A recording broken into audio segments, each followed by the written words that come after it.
Speaking of side piece, let's talk about Amanda and Sergio.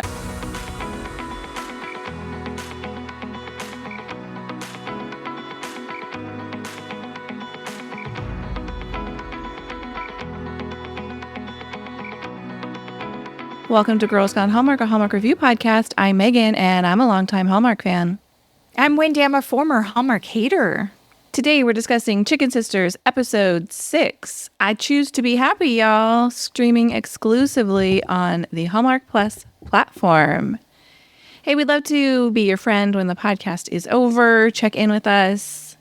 Hang out on Instagram, where we have 2 Instagram accounts, Girls Gone Hallmark. And it's about to be firing on all cylinders with Q4 content, y'all. Countdown to Christmas, all the new Hallmark Plus stuff. We've got the cruise coming. We are Girls Gone Hallmark, as well as Megan and Wendy. Yeah, we're just going to be churning it out every single day. Send coffee. I'm already tired, and we haven't even kicked off Countdown to Christmas yet. And I'm having hardcore deja vu right now. Like I said the same thing last year. It's like birthing a baby, I think. Oh, the anticipation is worse than the reality. Yeah, because I'm very excited for Countdown to Christmas. And when I look back on last year and the year before, it was a lot of fun. It didn't feel overwhelming, but just leading into it feels like a lot of stuff happening. Well, I was going to say the same thing about last year. I know we looked at our schedule and we were like, let's go, right? But doing it didn't feel burdensome. So I think, yes, the anticipation is stressing us out a little bit. It's going to be great.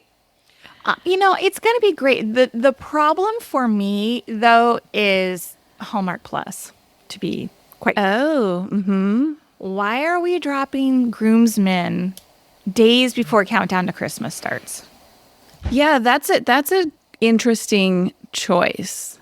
Other than, they want adding the value views to the platform. Yeah, exactly. They know Tyler is going to bring the eyes to the platform. I get it. To me, in my mind, though, it's like, January's rough for Hallmark. Like, we know on our end that we lose listeners on Girls Gone Hallmark, right? Like, we get an influx of listeners for Countdown to Christmas, and then people are like, Christmas is over. I don't watch Hallmark the rest of the year. And then they tap out. I'm sure Hallmark is the same way, right? Like, this 10 weeks is their bread and butter. But maybe this isn't going to be your Hallmark Plus bread and butter. Maybe you need to add value in January and be like, stick around, y'all. We got Tyler Hines right up top. Mm-hmm. Exactly. I think they should have dropped it to January, but that's just my opinion. We will be reviewing The Groomsmen Comeback next week for that. As much as we're complaining about it right now, we will be reviewing The Groomsmen, don't you? Yeah, I'm going to watch the hell out of it, no matter when they drop it. Come join our Girls Gone Hallmark Facebook group. Lots of cool people over there talking Hallmark and Hallmark adjacent. Not a whole lot of adjacent stuff, but just, everything happening on Hallmark and its universe. Indeed. Now I want to hear an episode synopsis. All right. The Sisters, Episode 6, I Choose to Be Happy, y'all. Amanda tries her best to be despite current events, but she's not convincing herself. Meanwhile, the kitchen clash competition comes to a head. This episode was written by Carrie Carney. She is an actress who has been in shows like Scandal, Grey's Anatomy, and New Girl. According to IMDb, this is her first writing credit other than a short she wrote in 2010. Oh, hey. Director Shannon Coley returns for this episode. She did episode 5 as well. We have an email, and I think now would be the right time to read it and discuss some of the content here. Mm-hmm. This is from listener Paula, who says, "Hi again. I hate doing this because you two are great, but I still think you're missing some things. Specifically, Amanda. She's tragic, but far from unlikable. Her plight is probably a more common occurrence than what May accomplished. We all know women who are stuck in these circumstances and feel powerless. On the surface, as you mentioned, her life seems fine, and that's what happens in this situation. It's her strength that has made that possible. She's made bad decisions and doesn't know what to do. That's so real. That last scene in her house was heartbreaking. It reminded me of Carrie Russell in Waitress. only she doesn't get a baby at the end or a bunch of cash. There's more, but this is already too long. Think about it. Thank you for your patience. So let's talk about it. First off, don't ever apologize for having a different opinion Yes. than what we have. Like, we are telling you guys to email us, to slide into the DMs, to join our Facebook group. I love the conversation, so let's have it. With that said, I respectfully disagree. Okay. I don't like Amanda. I am sorry. I maybe am empathetic to her situation, but especially after this episode, girl is just making some terrible decisions, and I can't root for her. I've spent so much time ruminating on this email since it came in, and I 100% agree. Please email us your differing opinions. I agree with some things Paula says here. Like, I do think that she's in a very common situation. I think women get in unhappy marriages with disappointing husbands all the time. I think women get in positions where they feel stuck all the time. And I also agree that the fact that her life has goodness to it is largely due to the fact that she has made it that way. I agree with all of that. That being said, I have a question. Do you think Frank Jr., based on the information that we have, is abusive? Not physically, no. Verbally, perhaps. Yeah, we don't have any evidence that he's physically abusive. And he's a jerk, and he's not a great husband. I don't even know that he would be considered verbally abusive. I mean, he's not nice, but he doesn't seem to be berating her in any way. I'm not suggesting that she's in a happy marriage and she should stick around. I'm not suggesting any of that. I'm just saying I get that she feels stuck. Nevertheless, to me, her behavior makes her unlikable to me. The way she treats everyone around her, even people who are trying to step in and be helpful. And I agree with you. This episode did her no favors. Mm-hmm. So yeah, I agree. I'm questioning why the Frank Jr. question. Well, because I'm thinking if he were abusive, you could say, like, she doesn't have any power, right? She is afraid to make a change. Okay. But he's not. He's just a bad guy. And I understand that she's like, well, my whole life is tied up in Frank Jr. and his family. She loves Nancy. Her place in the world, Franny's, is all tied up in her husband. So I get that she doesn't feel like she has the ability to make a change, but she's not in danger. Mm-hmm. And if you were to swap the gender roles here and you were to show a man who's in an unhappy marriage, whose wife does not treat him well, who then goes on to find comfort in another woman outside of the marriage, you would not be saying like, oh, I understand you're feeling powerless. You'd be like, dude, if you're unhappy in your marriage, leave. Yeah. Being unhappy in your marriage, I don't think excuses choosing to be with another person. I agree. Yeah. Okay. I love the conversation. So Paula, if you have more thoughts, please send them our way. Keep them coming. Jumping into the key moments in this episode, I have to be honest, I did not understand the first couple of scenes. Why? Like, they're talking about Gus and what created her distrust in men. Mm-hmm. And there's the scene where the cop's like, I really appreciate it. And she's like, maybe you should show it. And I was like, what is she asking him to do there? Like, she just kind of like gives him a look. Did you understand what was happening there? Well, not in that particular scene. Like, I don't know what she wanted specifically from him other than, I mean, he said, I appreciate it, But in terms of, yes, I don't think she trusts men in general. And the fact that she has found such solace in these men in her community as an adult, obviously with Kenneth and Patrick and Sergio, that's what I took from it. Yeah, I just felt like we were supposed to understand what was going on there. And then she's like also chasing that other guy out. She's like, don't forget your wedding ring. I'm like, am I supposed to know who that is? Yeah. Yeah, no idea. I'm just saying, I watched it twice, the short scenes, and I didn't understand it. But obviously we're building up to like, Gus doesn't trust men, except for then Kenneth and Patrick and Sergio kind of swoop in and build this like little circle of trust for her. Right. All right. We also get a Jin reveal, and I was wrong. Well, he is a healer, just Yes. of the mind. And I appreciate that the narrator is like, I've made y'all wait long enough. Here's the deal. And we get several mentions. They're really laying it on thick with something is going on with Gus's health in this episode. And sorry, I'm running out of patience with this show. I don't know if you can tell. and when I was watching it in my mind, I'm like, this is episode 7. They don't have a whole lot of time to wrap it up, but it is not. It is episode 6. Yeah. So I can kind of see the trajectory of the end of this show. Related to this, it happens later, but I would just like to say that even though I was not 100% correct about Jin, we called it last week. She did not sleep with Frank Jr. Oh, Frank yeah, Sr. You were right about that. God, I hope she didn't sleep with Frank Jr. Yes, you are correct about the Frank Sr. He was just a piece of crap. Of course he's going to say that he fooled around with her. Isn't that interesting that he felt more comfortable telling his wife, oh, I slept with Gus the night before our wedding, rather than letting her in on the fact that he's like trying to get Mimi's taken away from her. Yeah. That feels like the high road that he took. Yeah. Wow. This just generally, what is the word I'm looking for? I don't know what I was going to say. Sorry.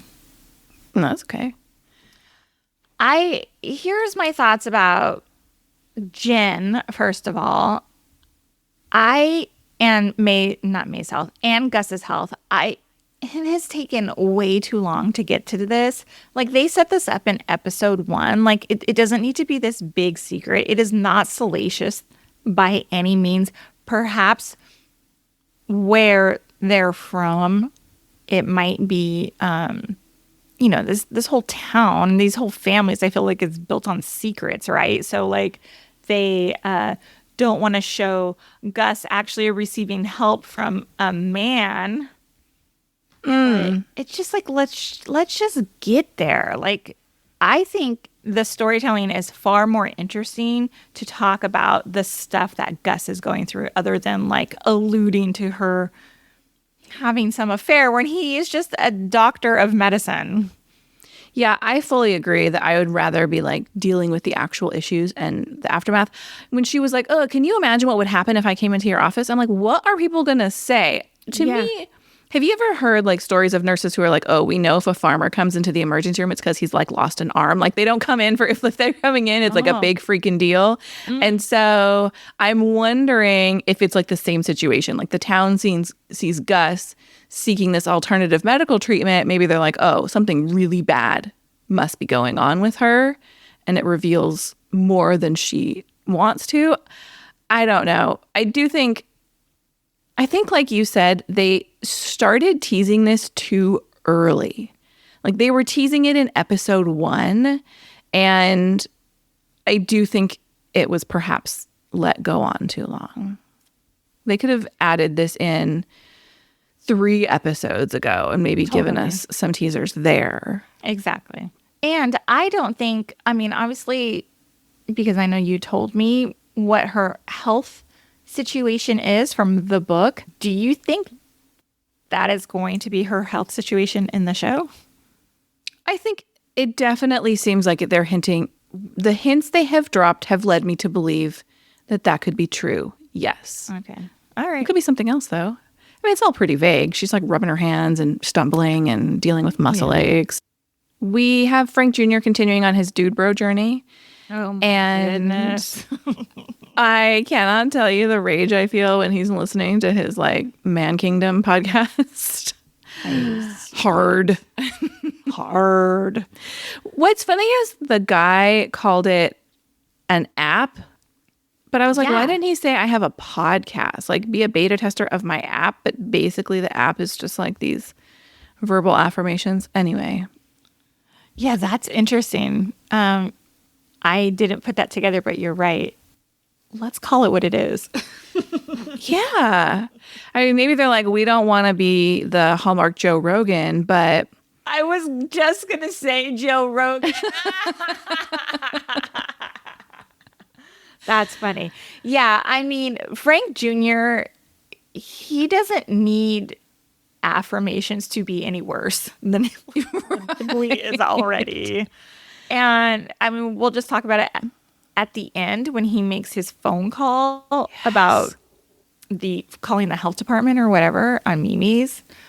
Actually, he's calling it on Gus's house behind Mimi's, right? What a piece of you-know-what. Yep. And the narrator was like, oh, his dad would be proud, essentially. And I was like, gross. Like, I just cannot stand the men in this family. I think it's a really interesting storytelling choice to include this storyline for Frank Jr., who, as we mentioned, was not a character in the book who was alive. So this is not behavior that we would have seen. So this is a choice that the writers of the series have made. And I think it is a really interesting choice, given our political climate, to like watch in a very lighthearted way, like the radicalization of some of these guys via just being told things that they want to believe about themselves. Mm-hmm. I just saw a TikTok the other day that said, when you don't know anything, everything sounds like a conspiracy. And that is what I was thinking of when I was watching Frank Jr. spiral down his, I gotta go. And he goes and like tanks up on his Kingdom Talk in the truck. It's gross. It's so gross. It felt like an addict would do that. Like they would have to run out and like take a hit of whatever their drug of choice is, but he's got to run out and put this podcast in his ears. Yeah. So as we're talking about this, I'm thinking, not only do I not like Frank Jr. as this character, right? He comes from this, I mean, obviously his dad was a bad dude as well. But then there starts to be like this stigma of like where they're from, right? And I'm not saying I believe this, but there could be a stereotype that they're from the country and maybe not as educated as other people in our country, right? Uh-huh. And therefore, it just gives like a bad look on like small town people. Is this making sense as I'm like spitting it out? No, I think it makes sense. It's not the vibe I am getting, but I think it's easy when you're putting a character who is from a small town in a position of being like easily swept up. That's not a big leap to make. Right. But I also think you could put any man in this position and find him. In 50 states, you could find a dude who's susceptible to this kind of talk. Absolutely. Like any man who feels like he does not have the power that he, quote, deserves is the target audience for this guy. Mm-hmm. Now, get me to the end of the story here, because I don't know what the resolve is here. Like, resolve? Did I just do it again? The resolution. What is the resolution here? Because we have 2 episodes. Frank is super unlikable. If the series follows the book by any means, how are we going to get these 2 restaurants to coexist with these terrible people and have it be successful? For me, Frank Jr. is the part that I don't understand how we're going to work around, because again, I've read the book. I know the general resolution. I can see that could be a place that we're working towards. I could see leaving things open for a second season. I don't know how you handle the Frank Jr. of it all in the resolution that I see happening in this show. So I'm very curious. I know you are so over the show. I still enjoy watching it as much as I enjoy tearing apart some of these characters and their decisions. I'm still invested in the show. I actually think this could be the rare show where season 2 might be more entertaining because there's so many secrets throughout this season, and I don't really love that sort of storytelling when it's dragged on so long. I mean, the Frank Sr. secret took us 6 episodes to get to like the truth of who he is, and all of these other little secrets.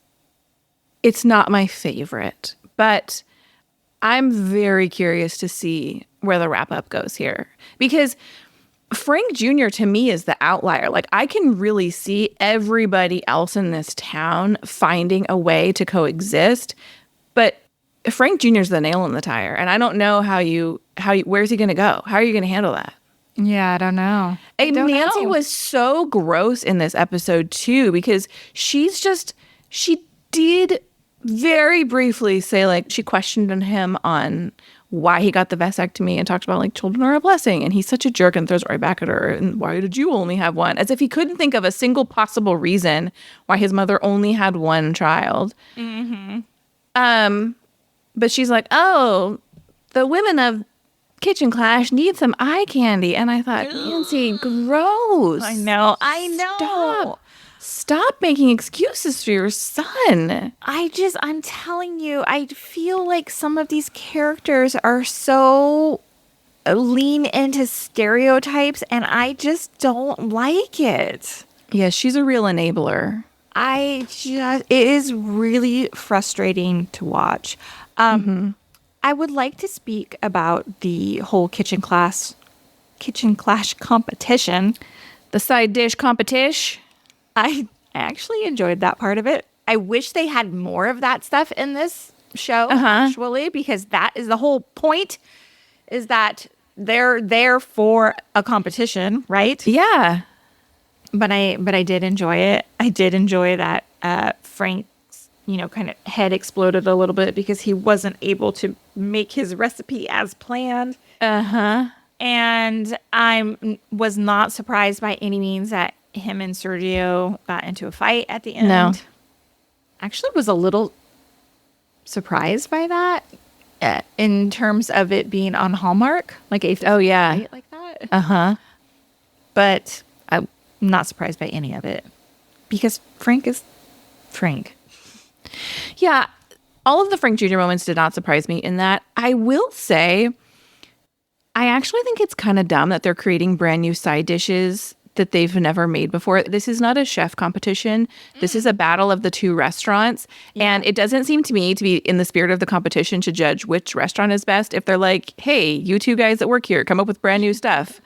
I think it's fun as a side piece, but given that we haven't seen, and I hope we're getting there, but we haven't seen any sort of like restaurant action as opposed to that just being a setting. Like, show me Kitchen Clash doing little mini segments that feature the actual restaurants and their food. Yeah. Well, if I liken it to one of my all-time favorite reality TV shows, Vanderpump Rules, that show was not about working in a restaurant. It was about the people who worked in the restaurant, right? All of them, all their secrets and misbehaviors, whatever. The Chicken Sisters is the Hallmark equivalent of Vanderpump Rules. That's a way to sell it, man. That's how you get people over to the network. Maybe. And this whole truck situation. Yeah. I hated every single minute of it. I'm like, what are you doing? 1000% agree with you. I was like, Amanda, you need to leave your husband. Stop. It's not funny anymore. Like, you can understand, like, you have one frustrated moment and you kiss some dude in a kitchen because tensions are running high. But like getting in his truck, driving out to the middle of nowhere. And then the moment where like they get caught on the seatbelt, that's the moment where you need to be like, maybe this isn't the best idea. Instead, she straddles him in his lap. I just don't find it cute.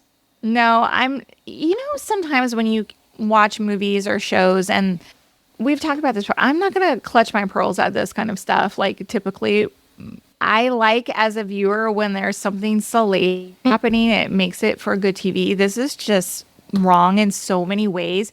And I think it's mostly because of last episode where she chose to go back to her husband. Yes. And in the next episode, she's like with Sergio again. I'm like, stop it. Stop it. And like I said before, I don't buy this relationship at all because there has not been enough time for these two, Sergio and Amanda, to have gotten to know each other and develop feelings for each other. It's maybe they're just operating fully on like some sort of physical connection, but in this truck scene, they're like confessing their like, feelings for each other. I'm like, how did we even get here? I just don't. I can't buy into it. I can't get excited for it. I don't care about it. It makes me dislike Amanda more. Yeah, I really like Sergio a lot. I am not rooting for this relationship. And I kind of wish that I was because I hate Frank Jr. so much. But in the moment where he's like, I'm not a player. I mean, like, maybe I was, but like, I'm putting down the roots, and he drives her out to show like, I'm here for the long haul. And I agree with you. We don't know enough about these two to suggest that there are real feelings. How much time has passed? 2 weeks? I don't know. And they spend very little actual time together because they're on opposite sides of Kitchen Clash. So I agree with you. And I also want to add, I'm not only hating on Amanda. If Sergio, I'm putting down roots, I'm this good guy, have some fucking integrity and be like, I'm sorry, you're married. Like, if you want to be with me, you need to leave your husband. Yeah, give me a call when that is no longer the case. Yeah, like, I hate it. I hate it so much. May and Kenneth and their reconciliation. Yeah. Besties. And that was cute, but I thought it was interesting, like, because Kenneth kind of welcomed May back. Like, he was there day one, helping her repaint Mimi's. He gave her a place to stay at their inn. And now, all of a sudden, he's like, actually, you have some sins to atone for, lady. Mm-hmm. But I did think it was cute that she came around and she would acknowledge, like, I have expected you to be there for me, and I was not there for you. And that was a nice friendship moment. It just further cements for me that May is the one and only character on this show who has had the most growth. Yeah, and there's even a scene where she kind of is talking about Amanda, about how like she's always going to choose Frank Jr., but the tone of her voice is not angry. As disappointed as I think she was in last episode when she makes the choice to go back to Frank Jr., I expect her to be kind of salty with Amanda, and she kind of is like, that's who my sister is, and is just accepting. And I thought it makes her look so much like the bigger person in this scenario. Mm-hmm. I have a couple little things, but they're mostly in my like cluck-worthy moments. So all right, let's move on. I liked the story of Amanda learning that Frankie is going to go to New York and audition. And here's what I liked about it. I liked, like, she confronts May, and May's like, what the hell am I supposed to do? Like, I'm letting her stay in my house instead of on the street. Like, obviously I'm doing the right thing here. But what I really liked is in the car, and Amanda's like, I don't understand why you wouldn't tell me. And Frankie's like, what Frankie doesn't come right out and say is like, because you never got to leave.